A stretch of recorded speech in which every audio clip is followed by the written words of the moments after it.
अब आप किन मुद्दों को लेकर के इस संसदीय क्षेत्र में अपना चुनाव लड़ेंगे? मुद्दे वो ही हैं जो आज़ादी के बाद जिस ओर जो एक परिवार से लगातार सांसद बनते चले आ रहे हैं और जिनका बिल्कुल ध्यान नहीं गया।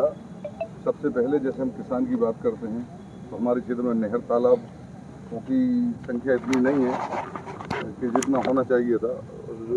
जो कृषि भूमि है उसकी सिंचाई की पर्याप्त व्यवस्था नहीं।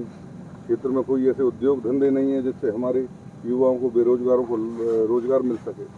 कोई ऐसे बड़े शिक्षण संस्थान नहीं जिससे हमारे भाई बहनों को, छात्र छात्राओं को पढ़ाई का अवसर मिल सके। तो मुद्दे तो विभिन्न हैं, ये प्रमुख हैं।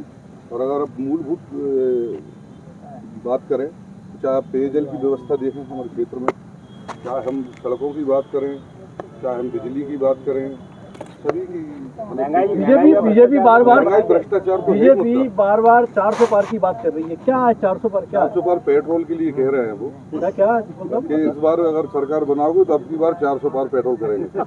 पेट्रोल अकेले ही 400 पार जाएगा तो और चीजें जाएंगी वो थोड़ा 200, 399, 280, 380 रह जाएगा। पेट्रोल का फिक्स है।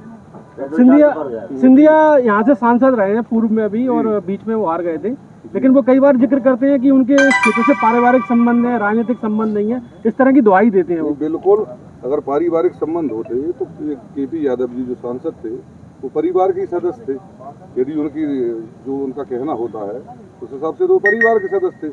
तो आप राज्यसभा में सांसद थे, आपके पास पहले से पद था, तो आपको क्या जरूरत थी अपने परिवार के सदस्य के व्यक्ति का टिकट काट के लड़ने की?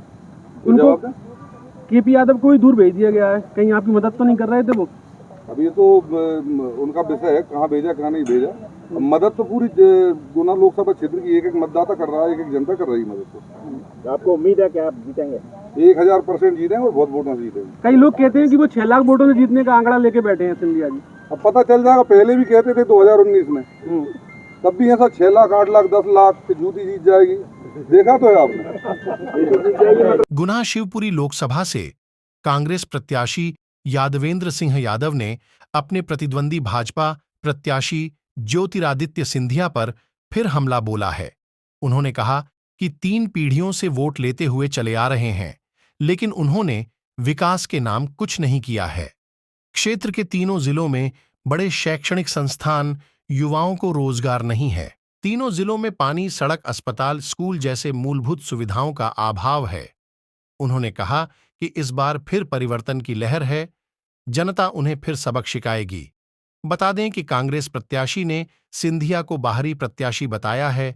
युवाओं को हवाई जहाज नहीं, रोजगार चाहिए। राव यादवेंद्र सिंह यादव ने कहा कि क्षेत्र के सबसे ज्यादा युवाओं को रोजगार के लिए राजस्थान, गुजरात में जाना पड़ रहा है। इतने वर्षों में क्षेत्र में एक भी फैक्ट्री या अन्य रोजगार के साधन नहीं खुल सके। सिंधिया जी को चुनाव आते ही एयरपोर्ट ध्यान आ रहे हैं, जबकि क्षेत्र के युवाओं को हवाई जहाज की नहीं, रोजगार की आवश्यकता है। क्षेत्र के किसानों को भी हवाई जहाज की नहीं, नहरों की आवश्यकता है। इन हवाई जहाजों में कितने लोग सफर कर लेंगे? साथ ही गरीबों को इन हवाई जहाजों से क्या लेना देना? उन्होंने कहा कि क्षेत्र के किसानों को सिंचाई के लिए नहरों की आवश्यकता है, जबकि अब तक यह कार्य क्षेत्र में प्राथमिकता से हो जाना चाहिए था, लेकिन ऐसा नहीं हुआ। किसानों को बिजली बिलों के नोटिस देकर केस थोपे जा रहे हैं।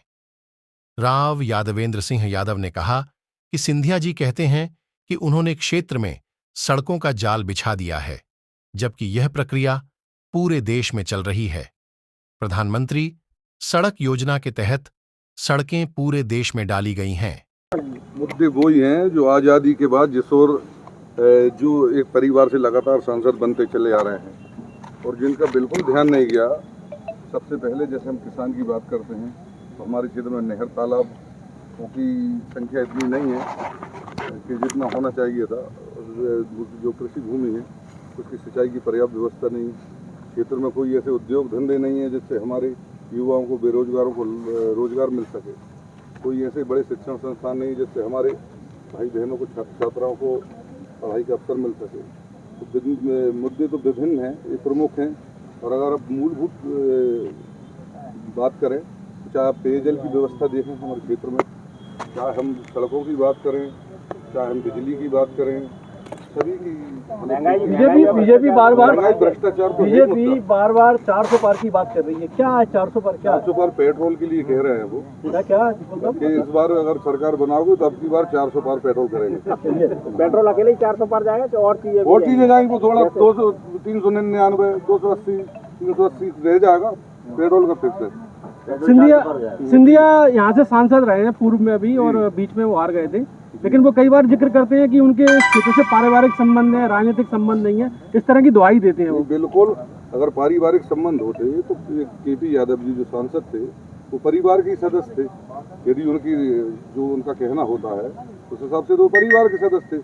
तो आप राज्यसभा में सांसद थे, आपके पास पहले से पद था, तो आपको क्या जरूरत थी अपने परिवार के सदस्य के व्यक्ति का टिकट काट के लड़ने की? उनको केपी यादव को ही दूर भेज दिया गया है, कहीं आपकी मदद तो नहीं कर रहे थे वो?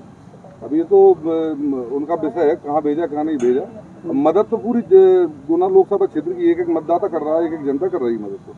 तो आपको उम्मीद है कि आप जीतेंगे? 1000% जीतेंगे और बहुत वोटों से जीतेंगे। कई लोग कहते हैं कि वो 6 लाख वोटों से जीतने का आंकड़ा लेके बैठे हैं सिंधिया जी।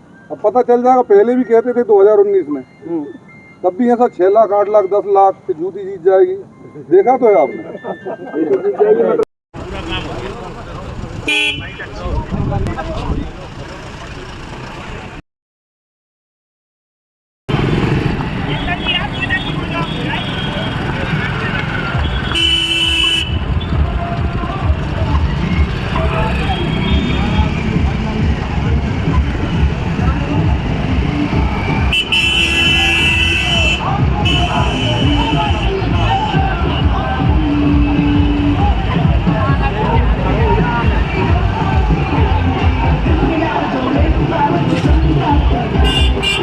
तलाक भाई जो रहा है।